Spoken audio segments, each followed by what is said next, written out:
Cervical का problem था? हाँ, बहुत ज्यादा था। बहुत ज्यादा प्रॉब्लम था। अभी क्या क्या दिक्कत होती थी?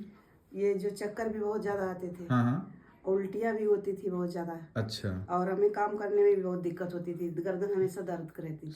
गर्दन भी अब बिल्कुल हमारा बिल्कुल ठीक हो गया। टेनिस एल्बो भी था? हाँ, ये भी है, ये भी ठीक हो गया है। ये भी ठीक हो अब गया? हम काम करते हैं, निचोड़ते हैं कपड़े वपड़े तो बहुत हमें आसान लगता है। कोई भी दिक्कत नहीं हो रही? कुछ नहीं। अब पहले से बढ़िया है ना? बहुत अच्छे हैं, बहुत अच्छे बिल्कुल ठीक है। इलाज के बाद से भी कोई दिक्कत नहीं है? नहीं। है ना? आप बहुत अच्छे हो, आप बहुत अच्छा इलाज करते हो। चलिए धन्यवाद सर। मैम की वाइफ हैं तो सर आपने भी मेरे से सर्वाइकल का इलाज लिया था, आप भी ठीक है ना? हाँ, हम ठीक महीने 1.5-2 महीने हो गए? नहीं नहीं, 2-3 महीने हो हमारी गया। बेटी भी ठीक हो गई। आपकी बेटी का भी इलाज ठीक हो हुआ? गई। बहुत अच्छा है, आप बहुत अच्छा इलाज भी करते हो। चलिए धन्यवाद। ठीक।